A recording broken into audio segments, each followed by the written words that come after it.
My name is Kathy Butch McDiarmid. I am the acting librarian here at the Hunter J. Francois Library. So we will be looking at APA style, in particular citation and referencing.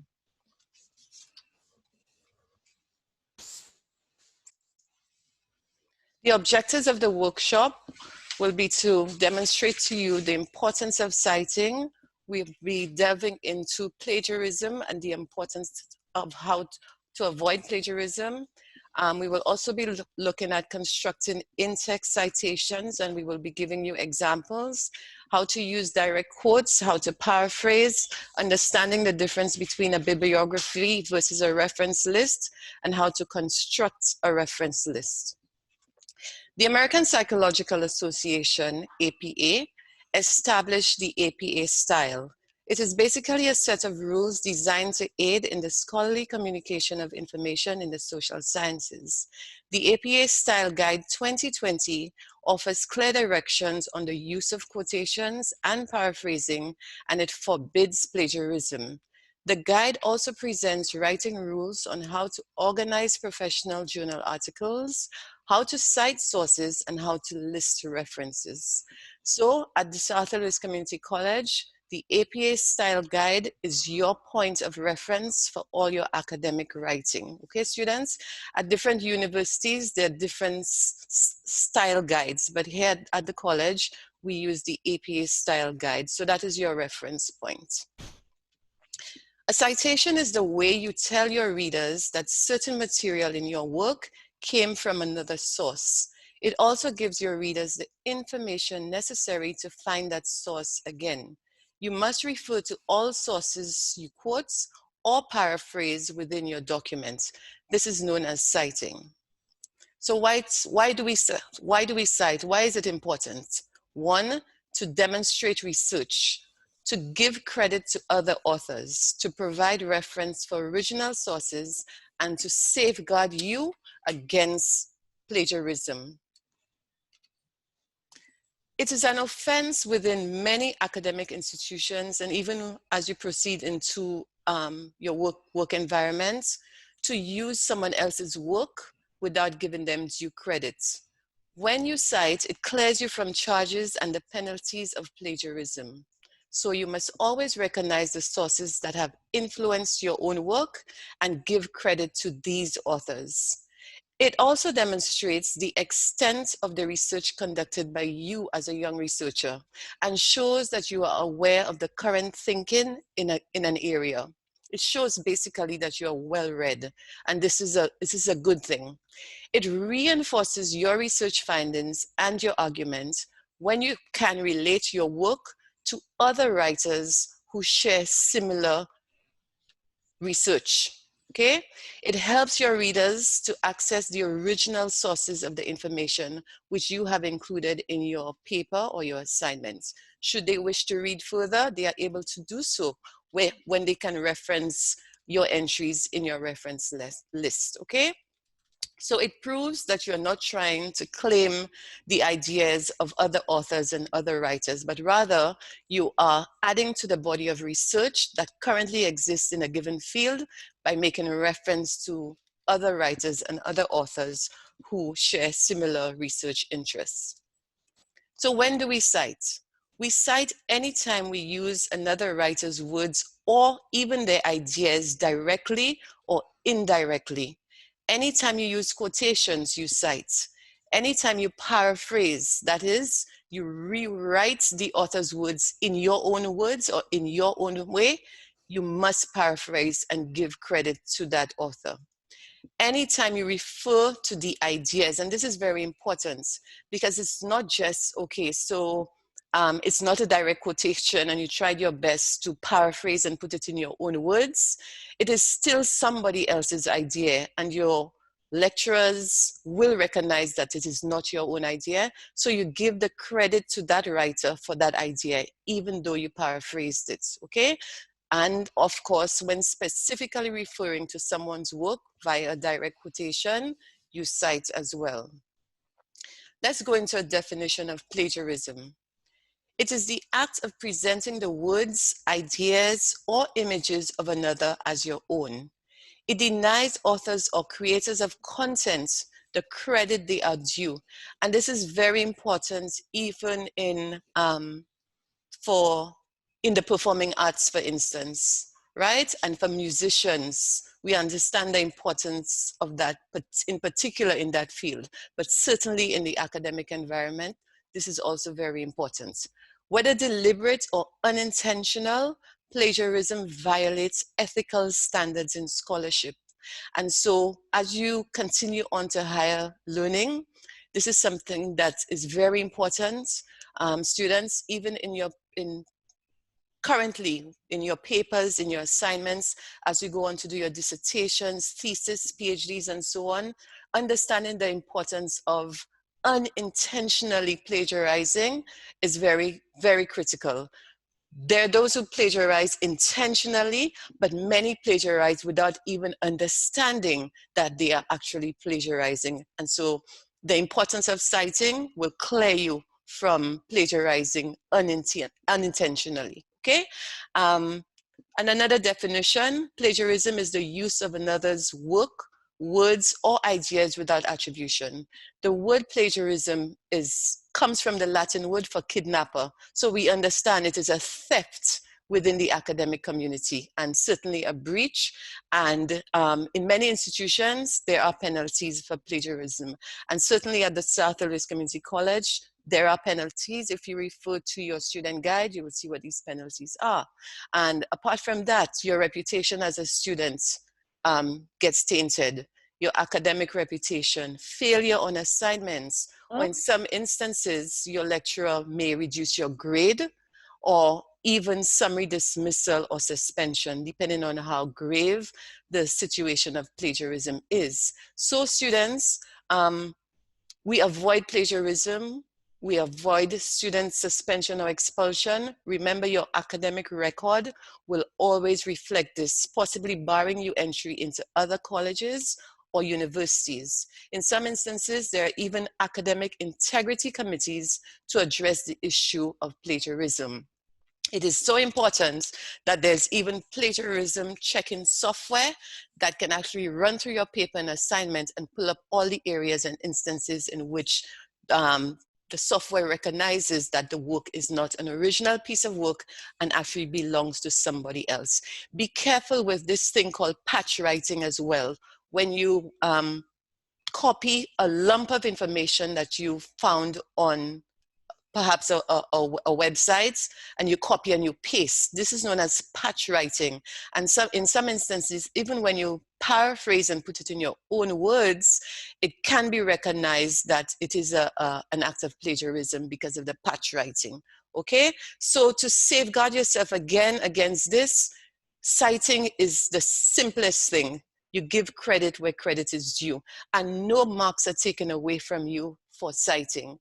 As a matter of fact, like we said earlier, it shows that you're well-read, you're well-researched. This is somebody who understands how the other authors and writers have contributed to in the area of their argument and their discussion, and your lecturers would only give you higher marks for this because it shows that you're well-researched and well-read. Okay, so at this point in time, we're going to go into in-text citations and the elements of in-text citing. And what do we mean by that? Within the body of your assignment and within the body of your research paper, you are expected to use in-text citations.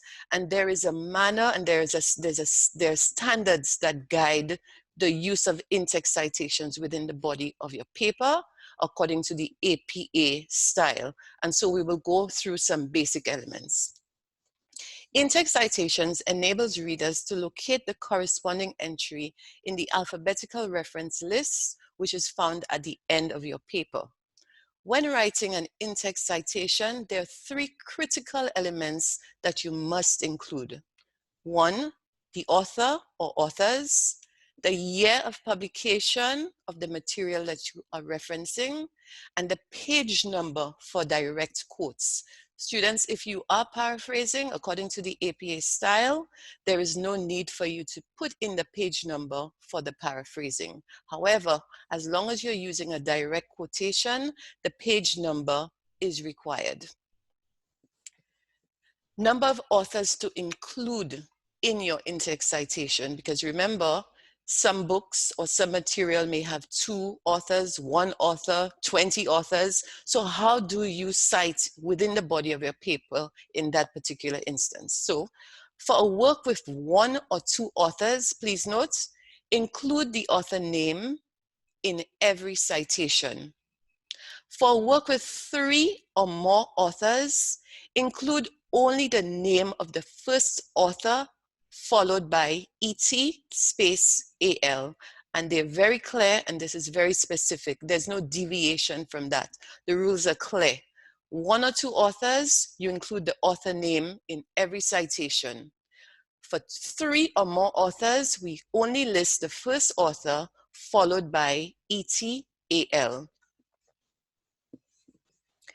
In-text citations have 2 formats, parenthetical and narrative. And what does this mean? In parenthetical citations, simply meaning brackets, the author name and the publication date appears in brackets. In narrative citations, that is when you combine the citation within your sentence, the author's name is incorporated into the text as part of the sentence.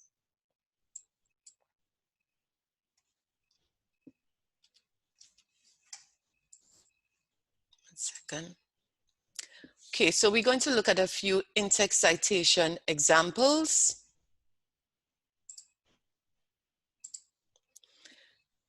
Use narrative citation when paraphrasing. Example, Jones, and within the brackets, you put the year. Noted that APA style is a difficult citation format for first-time learners. So in this particular instance, narrative citation is used to paraphrase this particular work or idea, right? So it is used within the body of the text. It is incorporated this way into the sentence so that it flows. So Jones, the author, followed by the year in brackets, noted that APA style is a difficult citation format for first-time learners. Somebody has paraphrased this. Remember, in narrative citations, the author name is incorporated into the text as part of the sentence, and the year follows in brackets. Page numbers are not necessary when you are not using direct quotations. Then we can alternatively use brackets for direct quotations, and this is a rule. So here is an example of a direct quotation. Almost all traces of a commitment to race superiority have been removed, and only the grinding processes, ...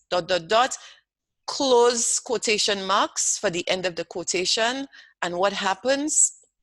The author's name is enclosed within brackets along with the year. So this is the standard. This is how it is done for direct quotations within the body of your paper.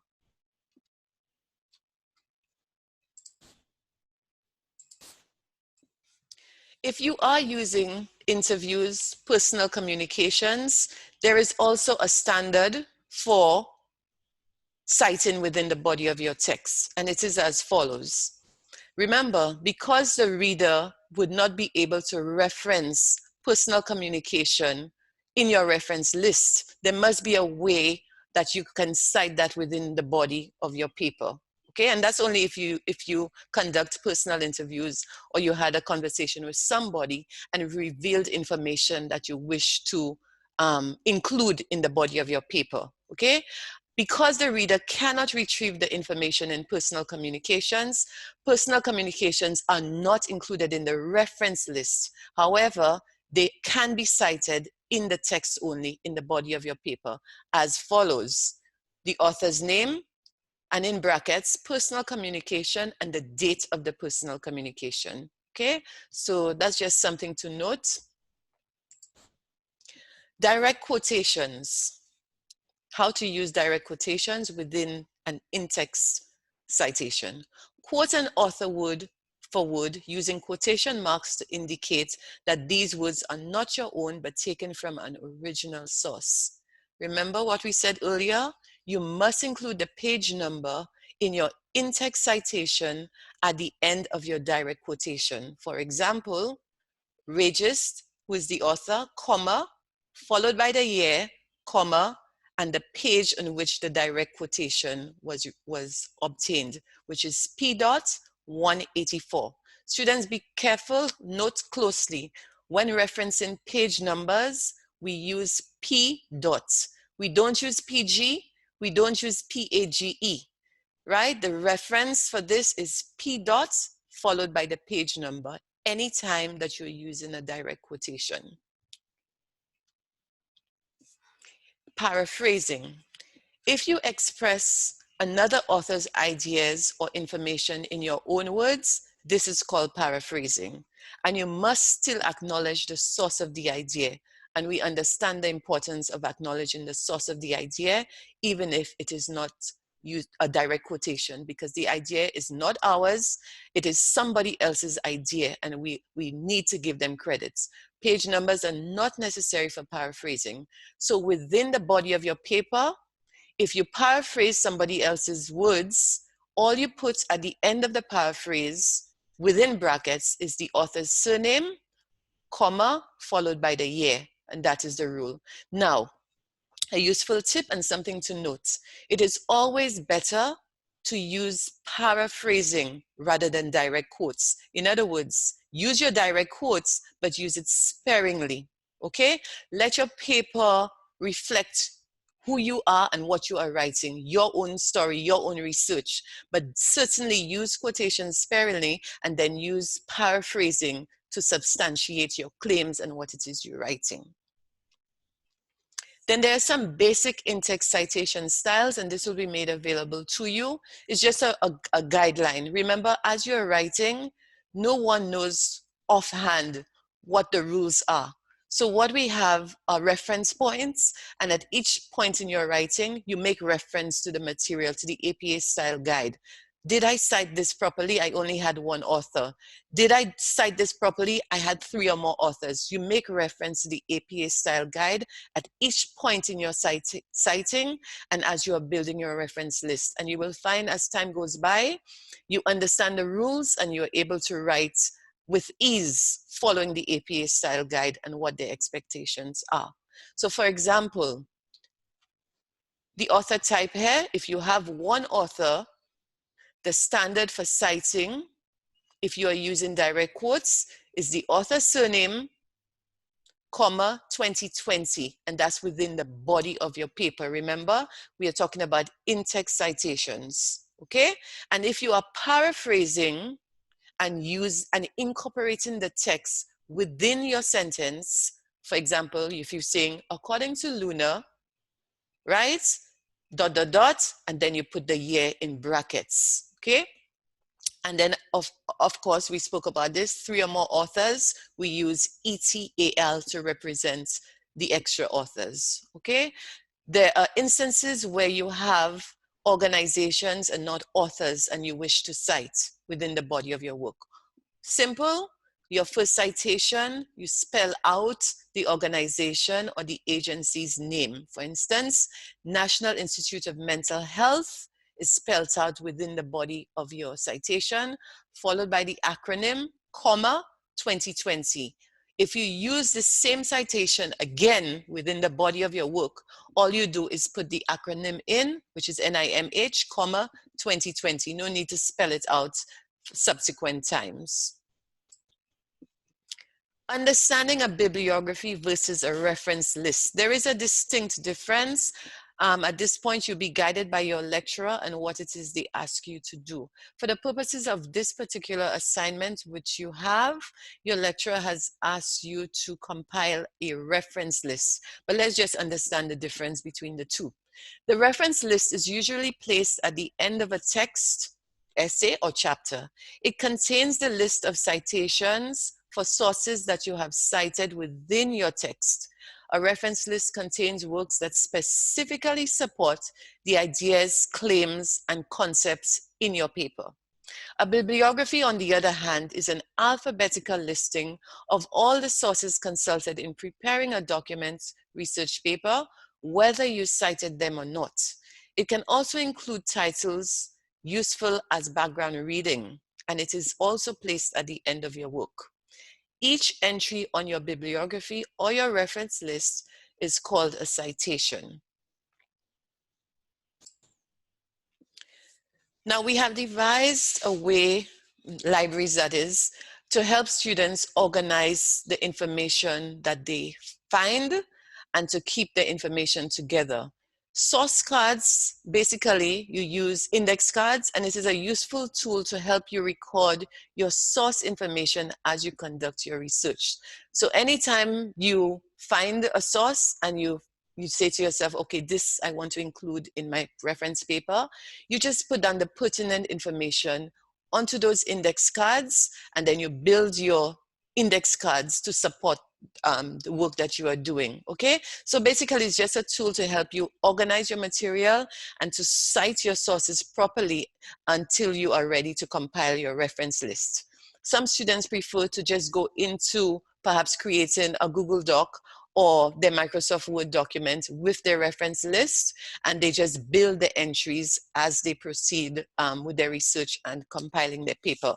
Either way, it's okay, but this is just a way to show you how to help you organize your information. So on this index card, for instance, you have your author, the title of your work, stock number or call number in some instances, if you obtain it in the library. And then the source, sometimes you get information and you need to remember where you found it, whether it's off a certain database or perhaps you got information from the National Archives or wherever it is you located that information, you would also put it on the card so that it can help you find it when you need to, okay? Now we're going to go into constructing your reference list. That is the list at the end of your paper. References provide the information necessary for readers to identify and retrieve each work cited in the text. In this instance, your lecturers will be looking at your reference list and to obtain the original source of the information that you cited within the body of your paper. Okay, students? Check each reference carefully against the original publication to ensure that the information is accurate and complete. And there's certain reference elements that we did go over that you must include within your reference list in addition to within your in-text citation. Accurately prepared references help establish your credibility as a young researcher and student, right, and writer. Remember, your reference list appears at the end of your paper. Every single entry in your reference list should be arranged in alphabetical order by the last name of the first author of each work. All lines after the first entry should be indented, what we call a hanging indentation. You just tab in and it's like a ½ inch in, and this is standard according to the APA style. You must follow this. Remember, the author's names are always inverted. Your surname comes first. And so now we're going to look at a few examples and a few critical elements of how you actually compile the reference list entry and what is expected from you in terms of the rules.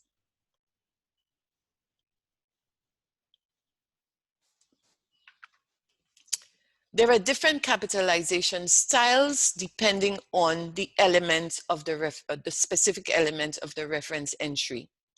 So this is one rule to be careful of when you're compiling your entry. One, we use sentence case only for the title of articles, books, reports, or web pages in the reference list.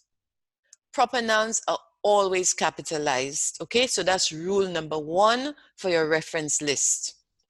For example, as you can see below, moon on a rainbow shawl, this is how the sentence case appears. The first word, the first letter of the first word is always capitalized in addition to proper nouns. And that is a rule for articles, books, reports, or web pages in the reference list. Okay, students? The next rule, Title case. When do we use title case in the reference list? Journal titles are always capitalized and are italicized in the reference list. Capitalize the first letter of all the major words in the journal title. And then we can have a look at an example of a journal entry so that we can see what we mean by this. Sorry, let me go back. Oh, sorry. How did I get so far?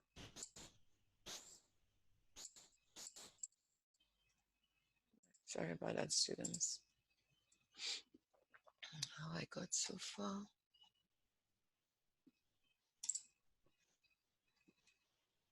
Okay. Right, here we are. So the title of the journal in this particular instance is Caribbean Quarterly. And it, as you can see, it is capitalized. Okay, that's the rule. Now here we have the title of the article. And remember, as we said before, article titles appear in sentence case. Okay, so this is an example of what your journal entry will look like in your reference list. Okay, remember we're looking at what is capitalized and what's in sentence case. Capitalization styles. And again, we have prepared this guide for you in terms of when to use capital letters and when not to. Okay, so in your reference list, all article titles are in sentence case. Book chapters and short story titles are in sentence case. Book titles are in sentence case and in italics. Web pages are in sentence case and in italics. Your journal title are in title case and italics. And of course, you're also required to understand the capitalization styles within the body of your paper, within your in-text citations. And there is also a guide for that. So in the body of your paper, these are the rules that apply as well. Reference elements that we need to be aware of. You must have your author, your date, your site, your title, and your source, your publication information. Always take note of those 4 things in order to compile your reference list. And let's look at an example, students, of how we put this all together. We have a book, journal, information found on a website, and a newspaper. So let's take a look at the first example. When you're compiling your reference list, this is what the entry for a book would look like. You have your author, surname first, followed by the initials. And this is a case of 2 authors. So you list your 2 authors. In brackets, your year. The title of the book is in sentence case and is in italics. And then you have your publisher information. The 2020 update to the APA Style Guide has removed location of the publisher.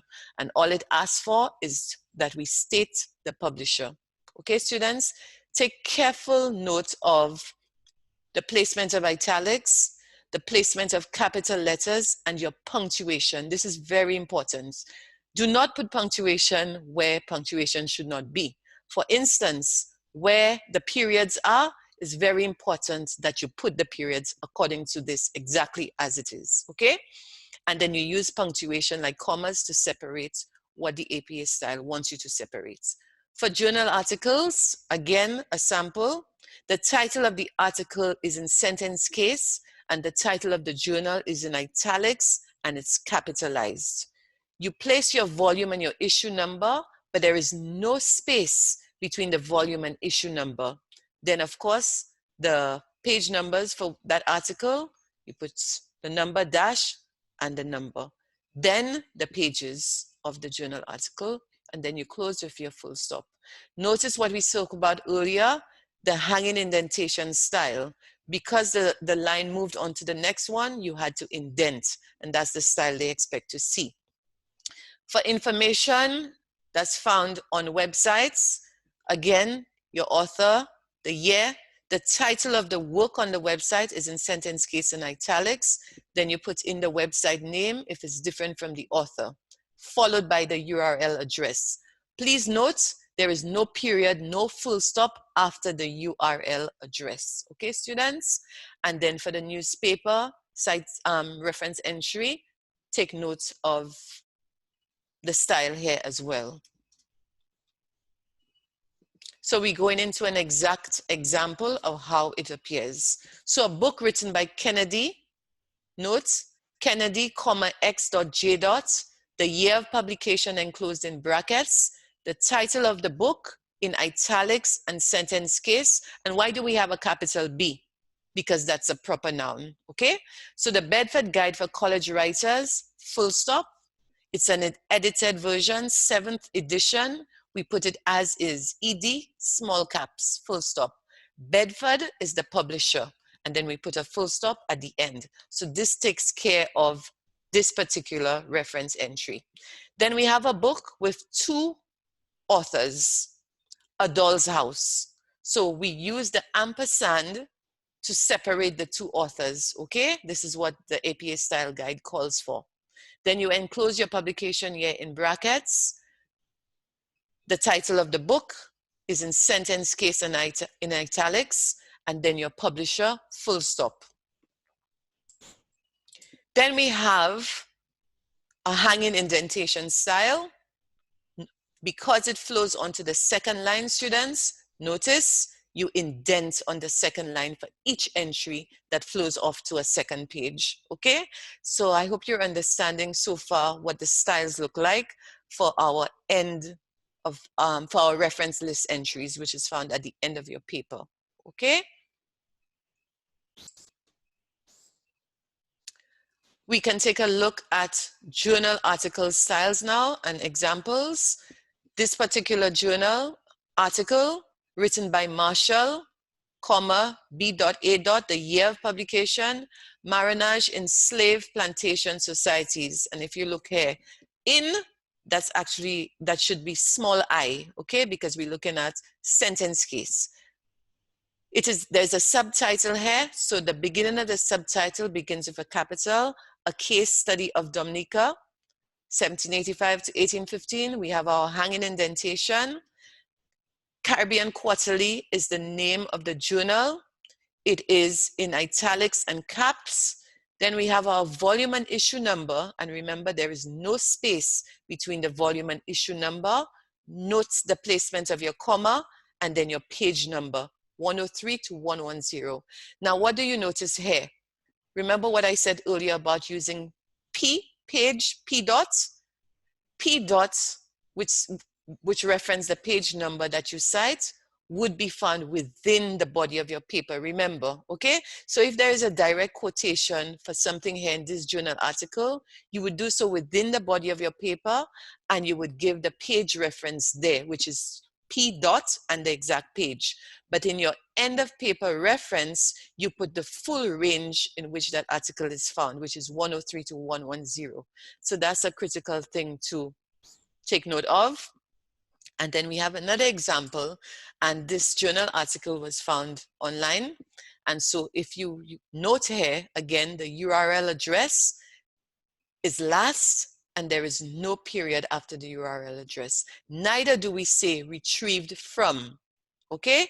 Straight, directly after the page numbers, you go right into and you put in your URL information. Okay, students? Web resources are similar. Same rules as for citing for a book or journal. Just remember, you put your URL information in, and there is no full stop after the URL address. And we see here what the hanging indentation styles look like. This is the flow. This is the order. The first line, then if we move into a second line, we tab. One tab in, and this is how it should appear consistently within the body of your work. There's something to note, students. In some instances, you want to refer a work, but there's no dates. So what do you use? According to the APA Style Guide, N.D. which stands for no date, is used in place of the year. Okay, students? And then in a previous workshop we had with the performing arts students, This was important for them to understand too, because in some cases, they may wish to cite directors of films, you know, instructors of webinars. And so there are guidelines for citing these contributors as authors. And all you do is, instead of the author, you cite, if it is a director that's provided for film, the director takes the place of the author in this particular instance, since there's no author. Just thought I should share that with you. And now we're going to go into a practical exercise. See if you can get this before we go into the actual citation. So this is a journal article comparing trends in graduate assessment.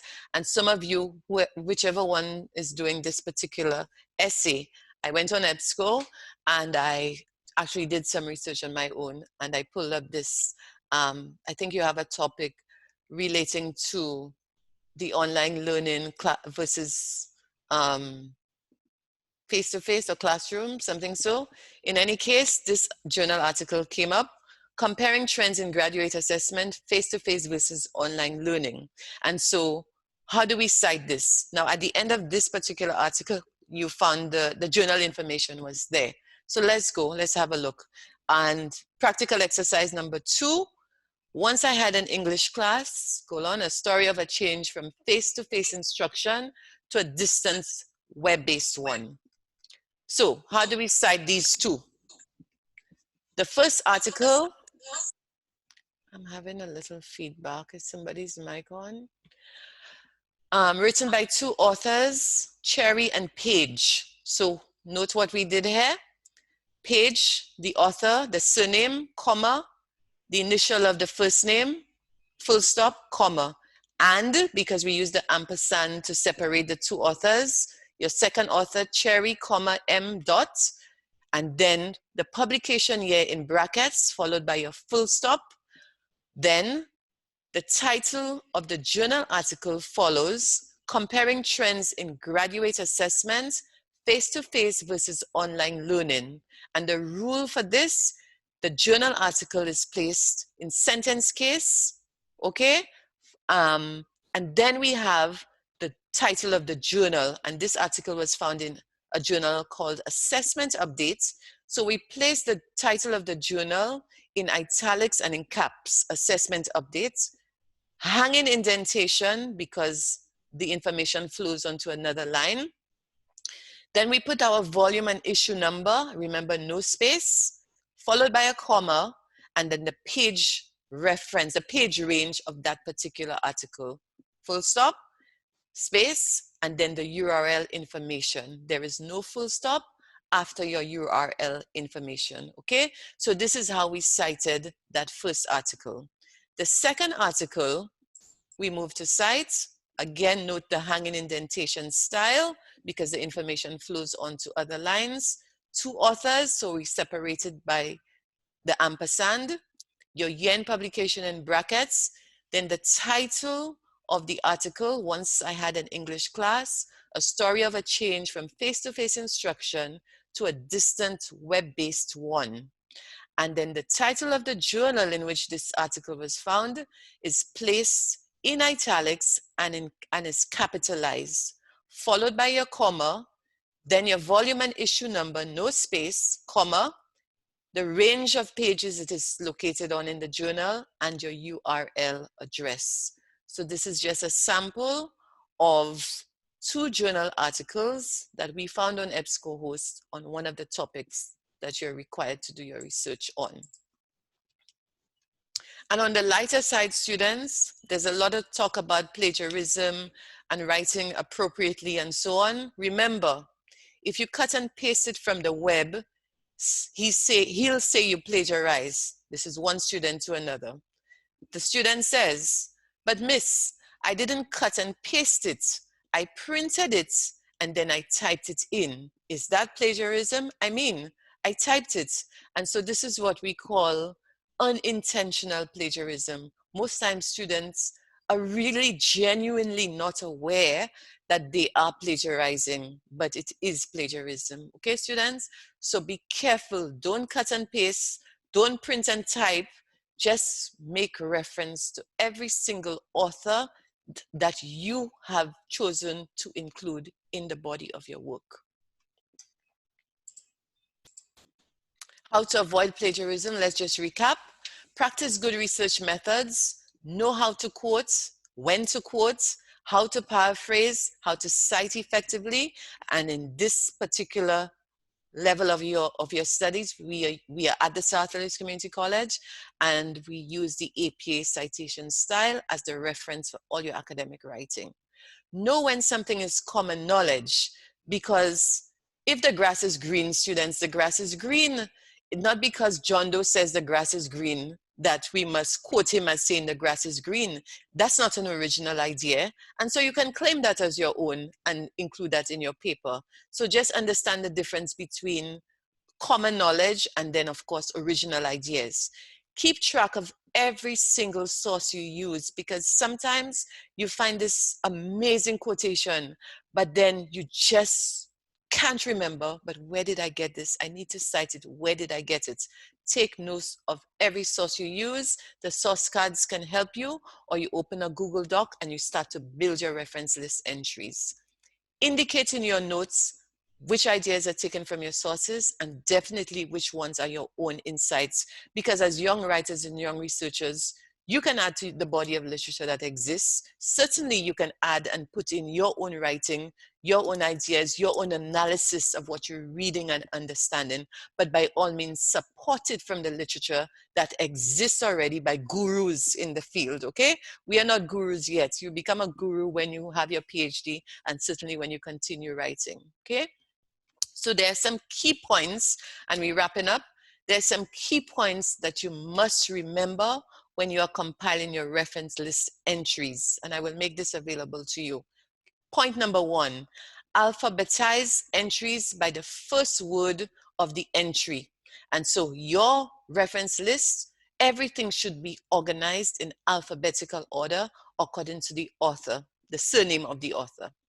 Your entries are double spaced, and the second line of an entry is a hanging indent.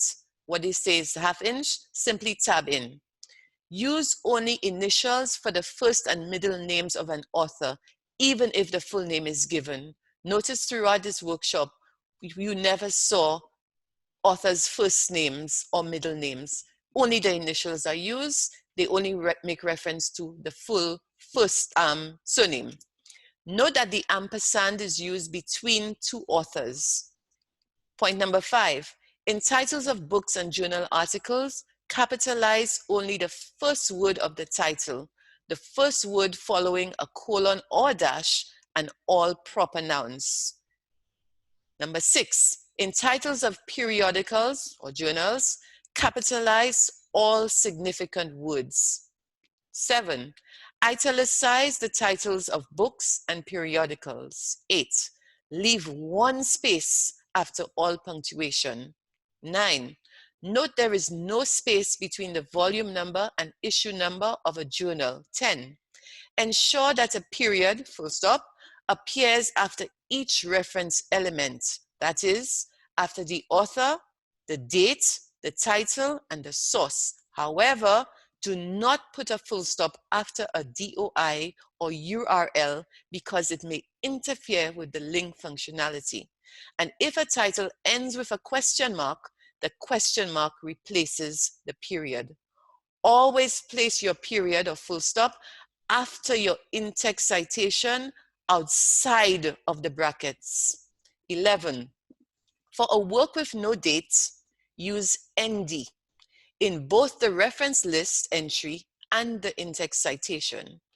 Page numbers for chapters of books and newspapers are preceded by P dot or PP dot.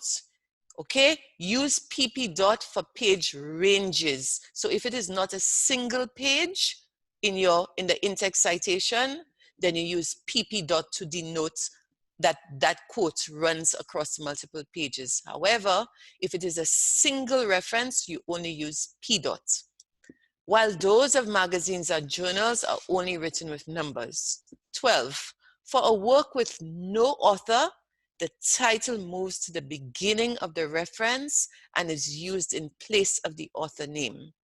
List only works that were referenced in the text of the paper in your reference list. Students, we have come to the end of our session. I would like to thank you for being here this evening and for participating. Remember, research assistance is available. You may contact the library via email at libraryinfo@apps.salcc.edu.lc. Personal tutorials are available on everything that we covered here and more. We also demonstrate to students how to use the EBSCOhost databases, how to effectively navigate and find information that you're looking for, certainly help with your assignments, how to cite effectively, and so on. So the library staff are available and are there to assist you and to help you with your research and your assignments during the duration of your studies. So thank you, students.